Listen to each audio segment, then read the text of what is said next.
Sidoarjo, RT 2 RW 3, Kecamatan Pleman, Kabupaten Kediri. Oke, yang mau main silakan, enggak masalah, boleh. Tapi karena ini masih PPKM darurat, jadi tidak saya perkenankan ya.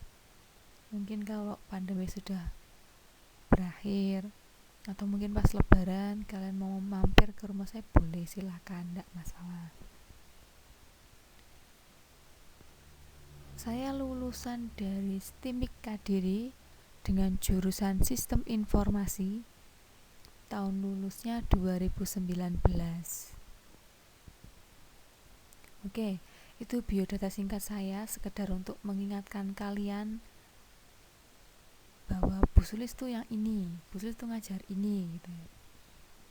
Jadi materi mapel yang saya ampuh itu ada 2 rombel, yang kelas 11 ya ini PBU, yang kelas 10-nya ada SIMDIK.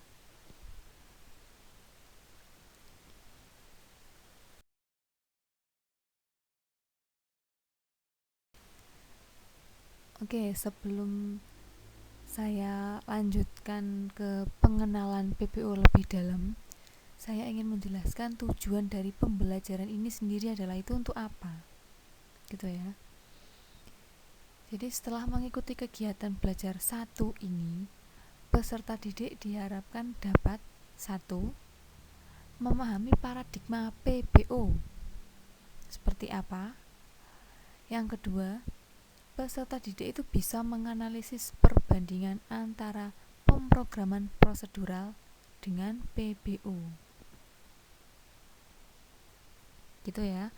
Jadi nanti setelah saya jelaskan panjang lebar di materi ini, ya saya haraplah kurang lebih kalian bisa memahami lah paradigmanya PBO itu seperti apa, dan bisa membandingkan perbedaannya pemrograman prosedural dengan PBO itu bedanya di mana, gitu ya.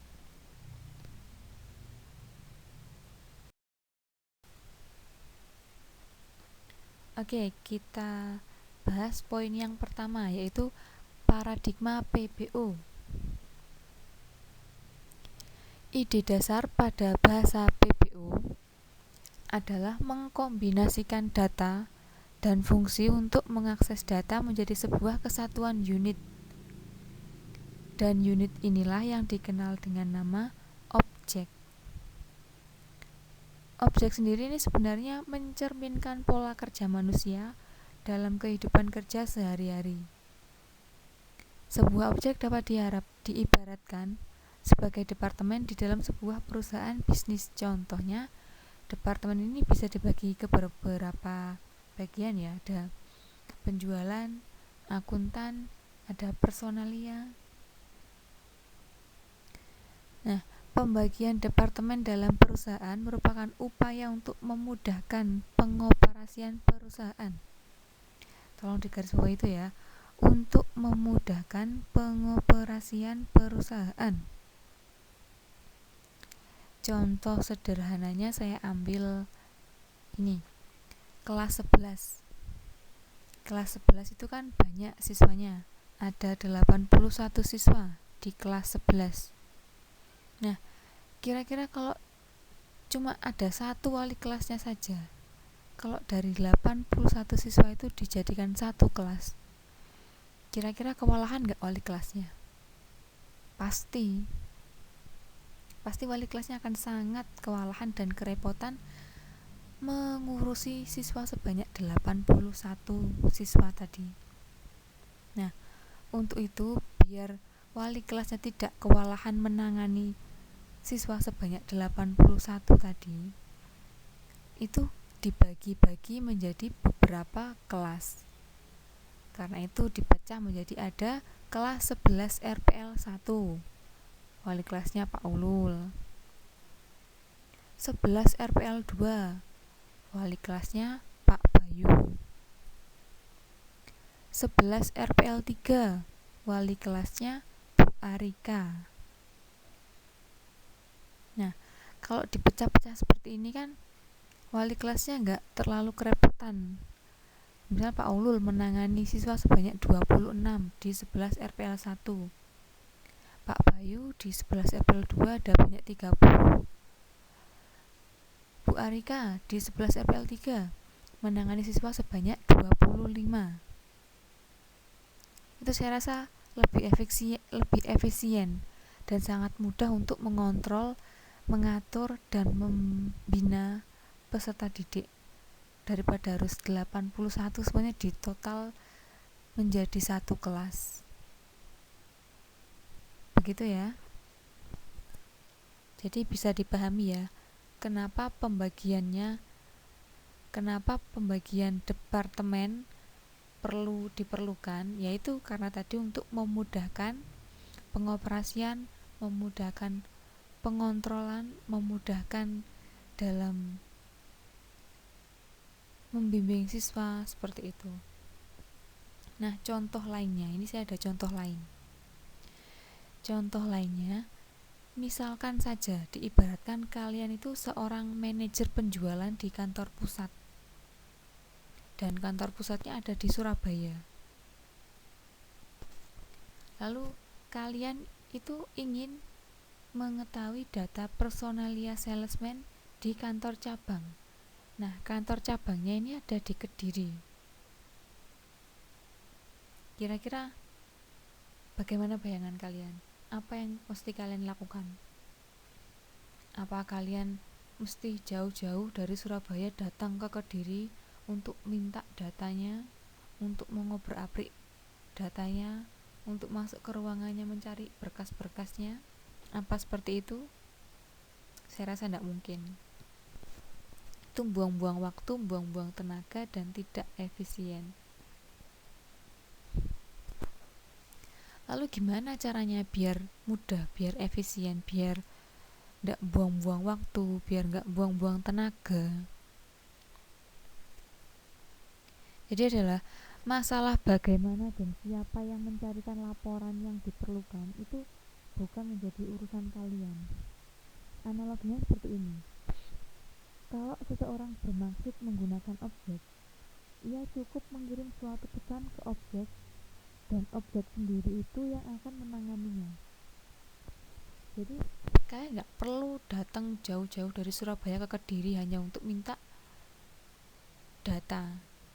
Kalian tinggal kirim pesan atau telepon, ini saya butuh data A, tolong kirimkan ya. Nah, otomatis si salesman ini yang akan bergerak sendiri.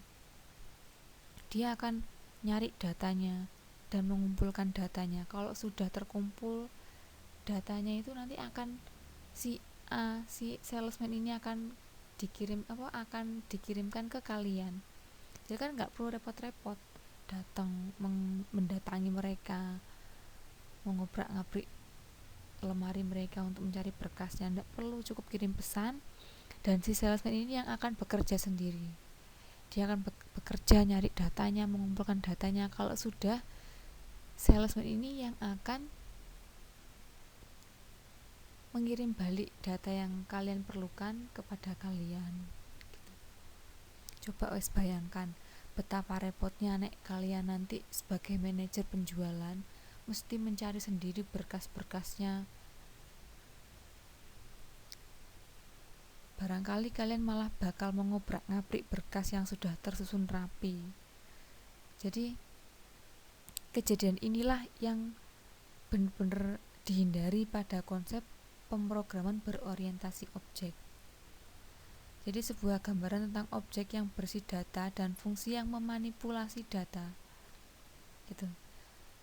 Bisa dilihat pada gambar berikut ini ya. Nanti ini ada gambar setelah slide berikut. Coba saya ganti ke slide berikutnya ya.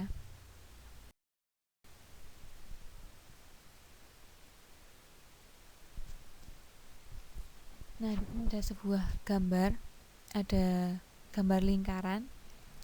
Lingkarannya ini yang disebut dengan objek.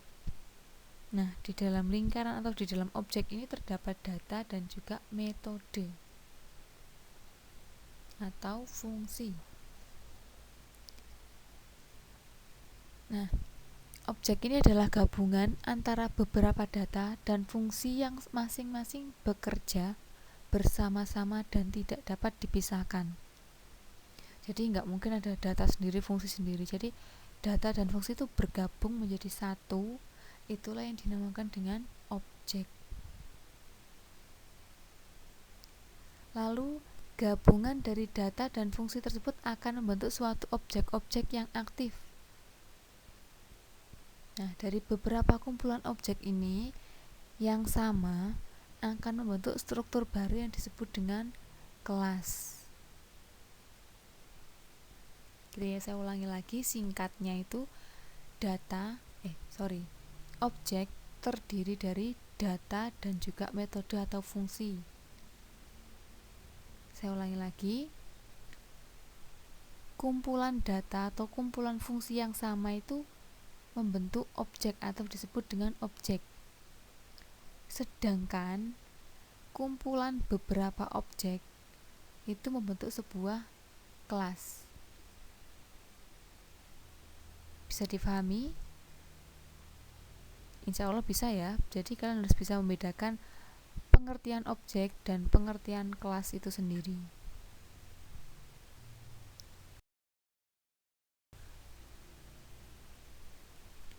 Oke, saya lanjut ke konsep dasar objek atau object oriented. Oriented meliputi 3 hal.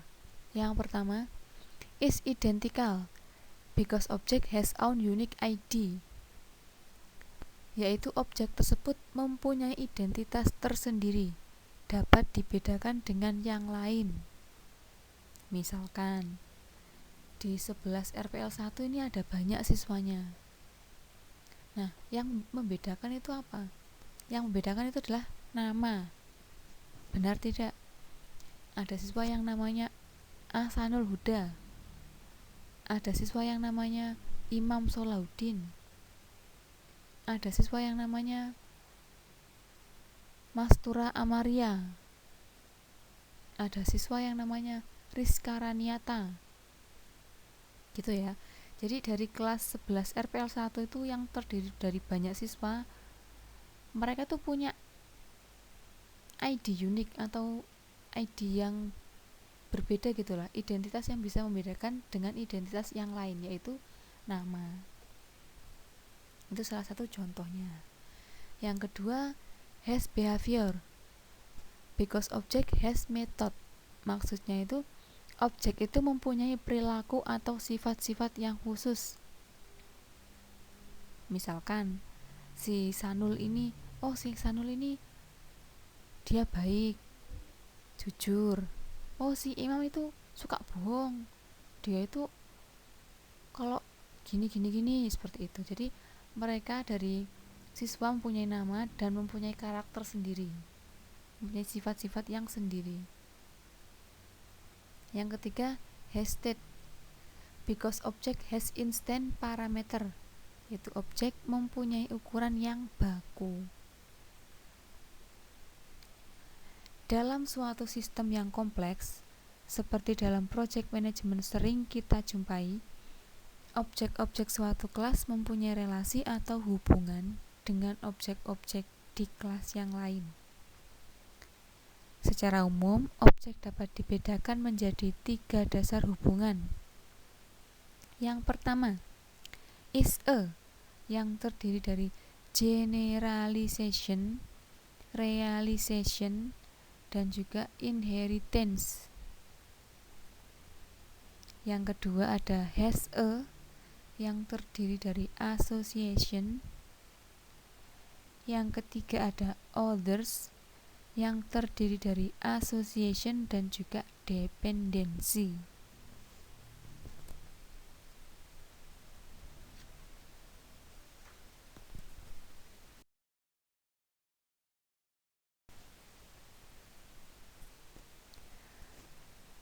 Oke, lanjut ke karakteristik objek. Identitas berarti data diukur mempunyai nilai tertentu yang membedakan entitas dan inilah yang disebut objek. Nah, untuk lebih jelasnya coba kalian perhatikan gambar berikut. Di sini ada gambar singa, ada gambar manusia, ada gambar keyboard, ada gambar mobil. Maksudnya gimana sih bu gambar-gambarnya ini? Apa hubungannya gambar-gambar ini sama PBO? Ada, jelas ada. Kayak gitu itu saya jelaskan ya. Mulai dari yang pertama, gambar singa. Singa ini adalah merupakan sebuah objek dari binatang buas. Nah, jadi kan binatang buas itu terdiri dari ada banyak gitu ya jenisnya. Binatang buas ada contohnya ada singa, ada macan, ada ular, ada buaya. Bukan buaya darat loh ya. Oke.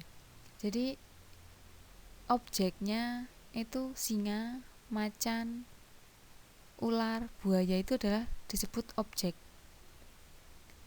dari binatang buas. Nah, perkumpulan inilah perkumpulan singa. Tadi kan saya jelaskan kalau kumpulan beberapa objek itu disebut kelas gitu ya. Jadi di sini objeknya ada objek singa, ada ular, ada buaya, ada macan. Ini kumpulan dari objek dan membentuk sebuah kelas, yaitu kelasnya apa? Kelasnya adalah binatang buas.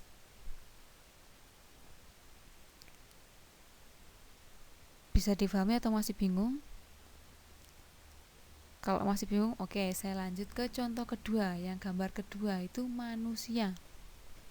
Manusia ini sebagai objek dari makhluk hidup ciptaan Allah Subhanahu wa taala.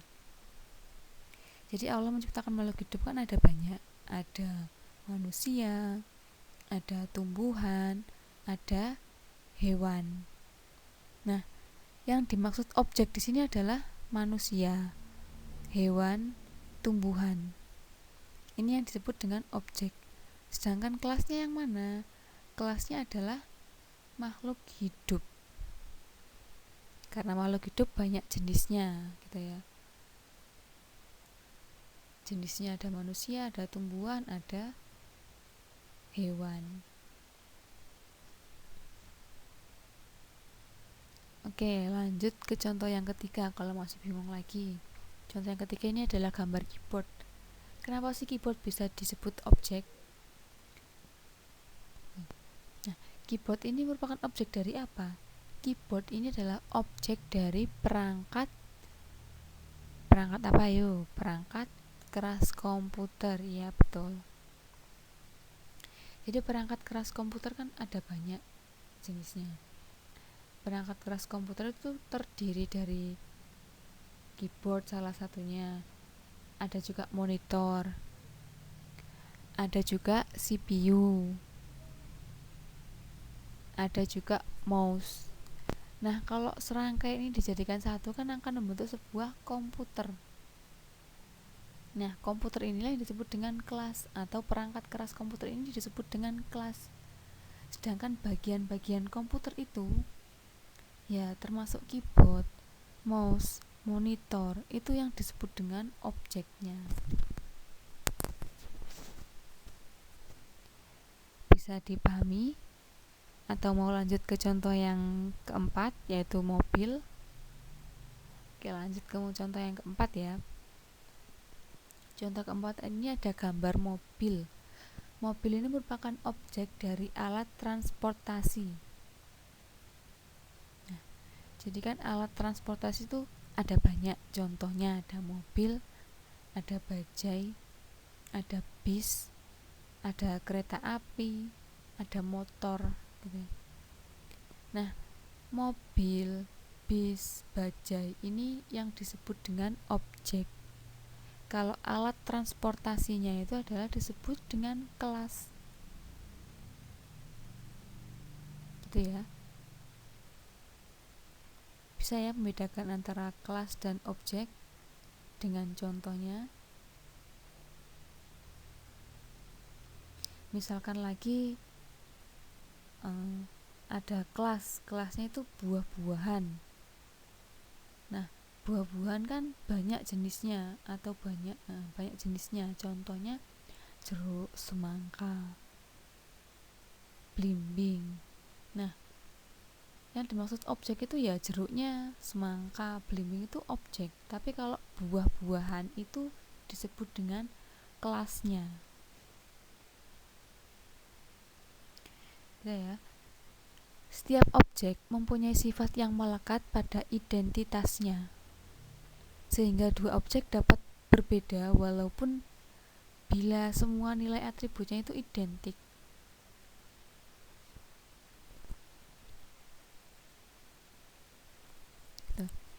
Objek di dunia nyata itu sangat sederhana, tapi kalau di PBO ini nggak sederhana itu. Penanganannya itu unik dan tidak sederhana di dunia nyata. Penanganannya bisa saja dinyatakan beberapa cara, seperti alamat, indeks dari array, atau nilai unik dari atribut. Referensi objek seragam dan independen dari sisi objek, memperbolehkan campuran kumpulan dari objek yang dibuat, seperti file dalam direktori yang berisi file dan subdirektori. Klasifikasi berarti suatu kegiatan mengumpulkan data atau atribut dan perilaku atau operasi yang mempunyai struktur data sama ke dalam satu grup yang disebut kelas. Sesuai dengan contoh di atas, maka hewan buas, makhluk hidup, komputer, dan alat transportasi adalah contoh dari kelas, sesuai yang sudah saya jelaskan barusan tadi ya. Kelas itu menunjukkan abstraksi yang menjelaskan sifat penting pada suatu aplikasi dan mengabaikan yang lain. Setiap kelas menunjukkan suatu kumpulan infinite yang mungkin dari objek. Sedangkan suatu objek dapat dikatakan sebagai instan dari kelas. Setiap instan dari kelas mempunyai nilai individu untuk setiap nama atribut dan operasi, tetapi memiliki bersama atribut dan operasi dengan instan lain dalam kelas. Oke, lebih jelasnya bisa dilihat gambar berikut. Slide-nya saya pindah dulu ya supaya kalian bisa melihat gambarnya. Di sini ada sebuah objek. Objeknya ini adalah mobil. Mobil ini memiliki atribut dan operasi. Apa sih artinya atribut dan operasi itu? Saya tidak tahu. Oke. Kalau saya mengartikannya secara sederhana, atribut itu saya artikan sebagai ciri-ciri, sedangkan operasi itu tingkah laku atau yang melakukan kegiatan, ada mengandung kata kerja gitu kalau operasi. Jadi misalkan objeknya itu mobil, atributnya itu apa, ciri-cirinya itu apa, ciri-cirinya mobil itu ya pasti mempunyai roda ya toh, ada jendelanya, ada spionnya, ada setirnya seperti itu ya, ada dia butuh bahan bakar gitu. Kalau operasinya apa Bu? Operasi kan tingkah laku ya, yang melakukan kegiatan. Berarti mobil itu bisa apa? Mobil itu bisa berjalan, kalau bisa mogok juga, bisa diperbaiki gitu ya. Dalam dunia nyata, suatu operasi adalah suatu abstrak dari analogi perilaku terhadap objek-objek yang berbeda. Setiap objek mengetahui bagaimana melakukan operasinya. Dalam bahasa PBO, secara otomatis bahasa akan memilih metode yang tepat untuk menjalankan operasinya berdasarkan nama di mana dilakukan operasi terhadapnya. Pengguna dari operasi tidak perlu khawatir berapa banyak metode yang terdapat dalam implementasinya nanti. Kelas baru dapat ditambahkan tanpa mengubah kode yang sudah ada. Melengkapi metode adalah melengkapi operasi yang dapat dilakukan terhadap kelas baru.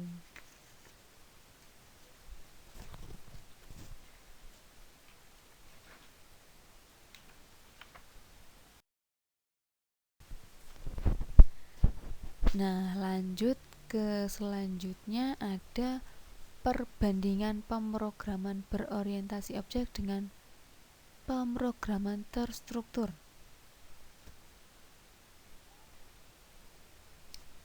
Paradigma bahasa pemrograman itu memberikan model untuk programmer dalam menulis listing program atau daftar program. Nah, di sini ada gambar, di mana yang paling tengah ini ada machine language, di luarnya ada assembly language, di luarnya lagi ada procedural, di luarnya procedural ada structural language, dan lapisan yang paling luar adalah object oriented language. Jadi di sini ada 4 gambaran ya, ada pemrograman tidak terstruktur atau biasa dikenal dengan programming monolitik, ada pemrograman prosedural, ada pemrograman struktural, dan yang terakhir ini adalah yang kita bahas selama 1 tahun ke depan, yaitu PBO, pemrograman berorientasi objek.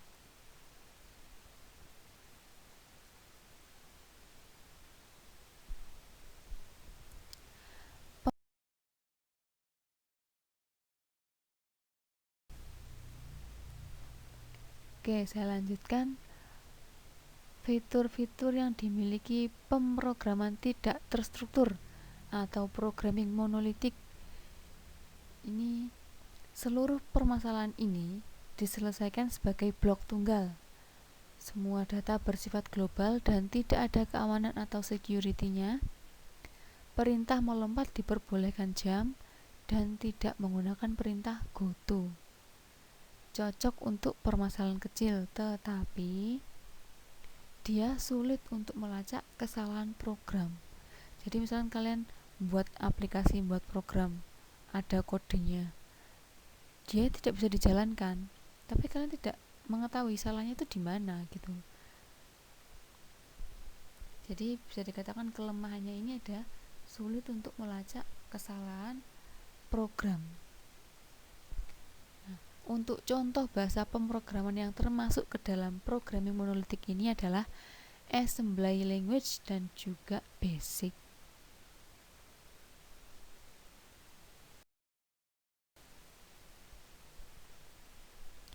Lanjut ya ke pemrograman prosedural. Di sini masalah yang diberikan dibagi dalam beberapa sub masalah tergantung pada fungsinya.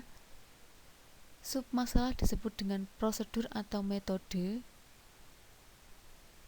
Prosedur apapun dapat dipanggil pada setiap saat selama pelaksanaan program. Program ini memiliki variabel global dan juga lokal. Fiturnya apa saja dalam pemrograman berorientasi prosedur ini? Jadi fiturnya ini program besar yang terbagi dalam fungsi kecil atau prosedur menggunakan pendekatan pemrograman top-down. Data bergerak bebas dari satu fungsi ke yang lain. Sebagian besar fungsi berbagi data umum. Penekanan diberikan untuk algoritma. Nah, kekurangannya ini apa? Kekurangan dalam pemrograman berorientasi prosedur ini adalah sangat sulit mengidentifikasi data yang digunakan oleh yang berfungsi. Yang kedua, yaitu sulit untuk melacak kesalahan program. Ini sama dengan programming monolitik tadi ya. Sama-sama sulit untuk melacak atau mencari letak kesalahan programnya itu di mana.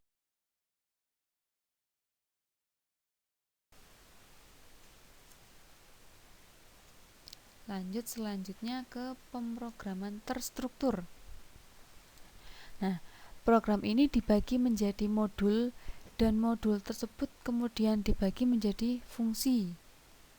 Seperti yang ada di gambar ini ada global data, di dalamnya ada main function, main fungsinya ini dibagi ke menjadi beberapa modul, ada modul 1, ada modul 2. Lalu tiap-tiap modul ini dibagi lagi ke beberapa function atau fungsi. Penggunaan pernyataan goto dihapus atau dikurangi. Setiap modul dapat bekerja independen satu sama lain. Nah, lanjut ke yang pemrograman berorientasi objek. Program ini dibagi menjadi jumlah unit kecil yang disebut objek. Data dan fungsi merupakan properti objek. Data dari objek hanya dapat diakses oleh fungsi yang terkait dengan objek tersebut. Fungsi satu objek dapat mengakses fungsi objek lain. Nah, fitur-fitur yang dimiliki PPU ini ada penekanan yang diberikan pada data daripada prosedur. Masalah dibagi menjadi objek. Struktur data dirancang sedemikian rupa sehingga mereka mengatur objek, bukan objek yang mengatur mereka. Data dan fungsi yang diikat bersama-sama. Penyembunyian data bisa mungkin terjadi. Data baru dan fungsi dapat dengan mudah dibuat oleh programmer. Objek dapat berkomunikasi satu sama lain dengan menggunakan fungsi. Selanjutnya, pendekatan bottom up yang digunakan dalam membuat program.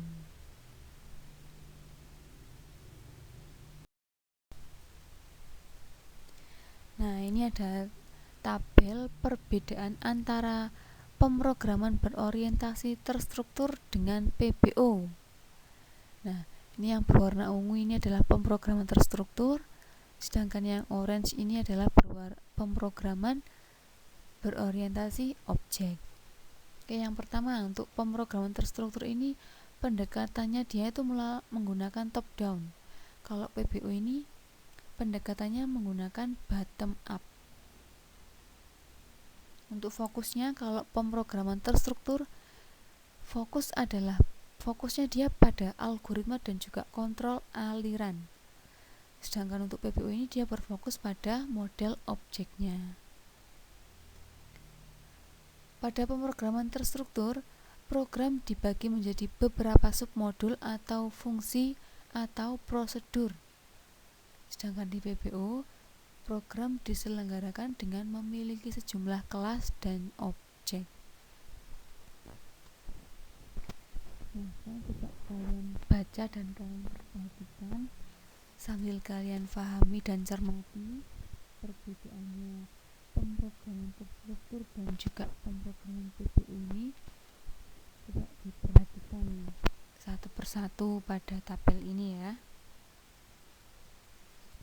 Dan juga ada perbedaan sangat mencolok yaitu pada pemeliharaannya.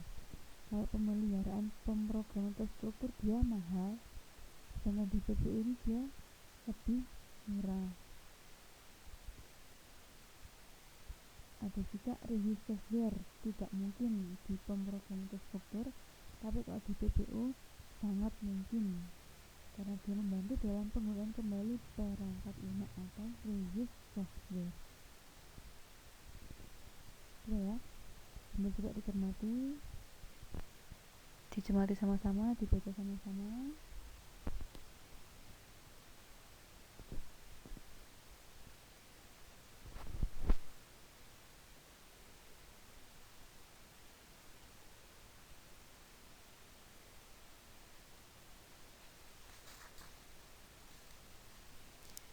Oke, sambil saya lanjut juga ya. Jadi dengan menggunakan OOP, ini kalau misalkan saya menyebutkan OOP itu sama dengan PBO ya. OOP itu bahasa Inggrisnya, kalau PBO itu bahasa Indonesianya. Jadi kalau saya menyebutkan OOP itu sama dengan PBO, jadi tidak usah bingung ya.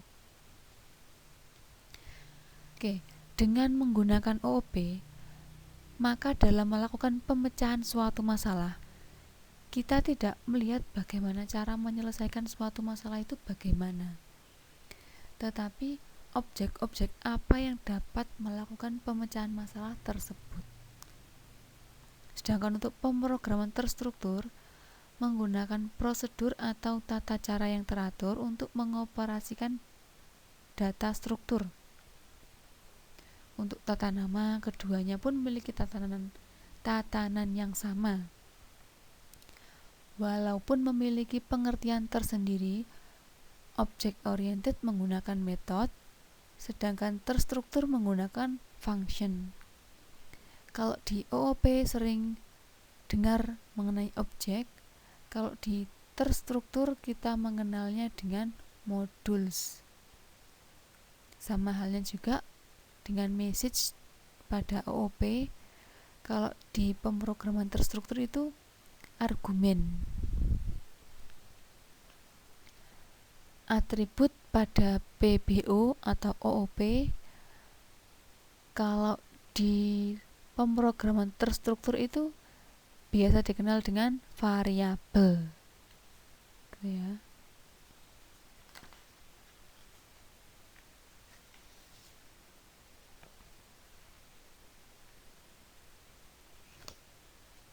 Nah, pemrograman prosedural akan dikatakan lebih baik apabila dalam segala situasi melibatkan kompleksitas moderat atau yang memerlukan signifikan kemudahan maintainability. Manfaat yang dirasakan dalam penggunaan pemrograman prosedural adalah kemampuan kembali menggunakan kode yang sama tanpa menggunakan kode yang berbeda ataupun mengkopinya kembali.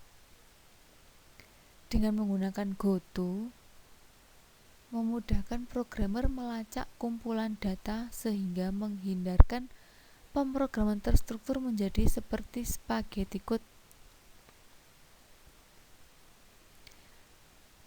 PBO dikatakan lebih baik apabila model data berorientasi objek dikatakan dapat memberi fleksibilitas yang lebih, kemudahan mengubah program, dan digunakan luas dalam teknik Piranti lunak skala besar.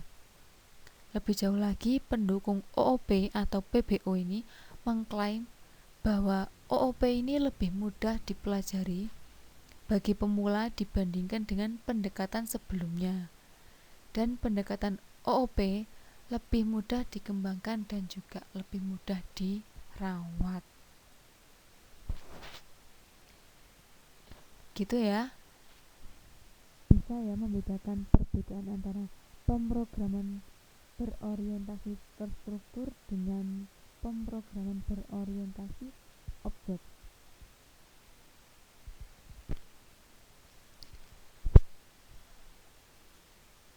Nah, saya rasa ini masih pertemuan pertama ya, jadi nggak usah terlalu banyak-banyak, nggak usah terlalu muluk-muluk juga pelajarannya. Karena masih pertemuan pertama, jadi saya cuma ingin mengenalkan apa sih itu PBO itu. Kenapa sih kita mesti belajar PBO? Jadi ya sesuai dengan tujuan pembelajaran yang sudah saya sampaikan di awal tadi. Jadi tujuan kita belajar PBO, tujuan kita mengenal PBO pada materi hari ini, pada pertemuan pertama ini adalah hanya untuk memahami paradigma PBO itu seperti apa, dan juga untuk mengetahui perbedaannya antara pemrograman berorientasi prosedural dengan pemrograman berorientasi terstruktur dengan pemrograman berorientasi objek. Gitu ya. Kalau nanti misalkan ada pertanyaan, silakan ditanyakan di Google Classroom. Jadi setelah nonton video ini bukan berarti pelajarannya selesai ya, enggak. Tetap berlanjut, dan kita bisa sharing-sharing di forum chat Classroom. Bisa tanya jawab, bisa sharing-sharing tentang PBO gitu.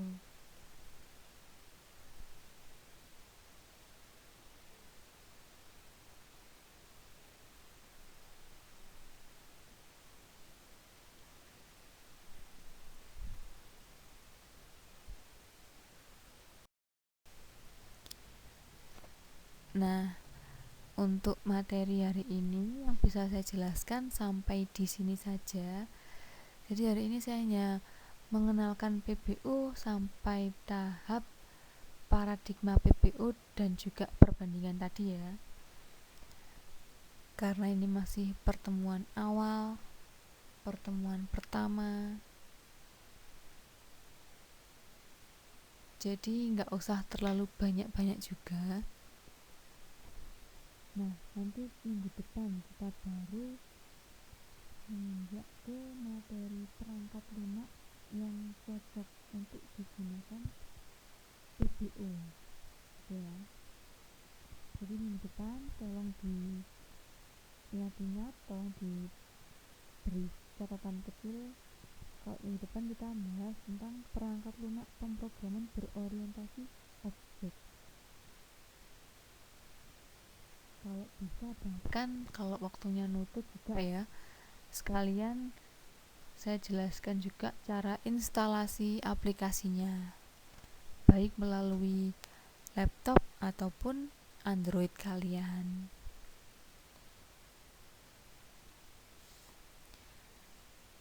Oke, sekian untuk materi hari ini ya anak-anak. Tapi ya jangan selesai ya setelah nonton ini kalian terus menghilang gitu ya. Kita tetap pelajaran juga di Google Classroom. Nanti mungkin saya akan memberikan beberapa pertanyaan dari materi yang sudah saya jelaskan di video ini. Jadi tolong disimak baik-baik videonya ini nanti supaya kalian bisa menjawab beberapa pertanyaan yang saya ajukan di Google Classroom nanti. Gitu ya. Dan jangan lupa juga absen.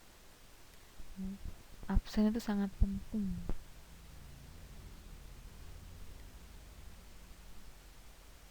Oke. Untuk pertanyaannya, ingat-ingat ya, saya tunggu di chat forum Google Classroom. Dan sebelum saya akhiri, saya mohon maaf jika tadi dalam penyampaian materinya mungkin tersendat-sendat atau mungkin saya salah kata atau mungkin menyinggung kalian ya, baik sengaja atau enggak sengaja ya, saya mohon maaf. Dan saya ucapkan terima kasih juga kalian sudah mau menonton video ini bersama saya, mau mendengarkan penjelasan materi saya di video ini dengan baik, dengan seksama gitu ya.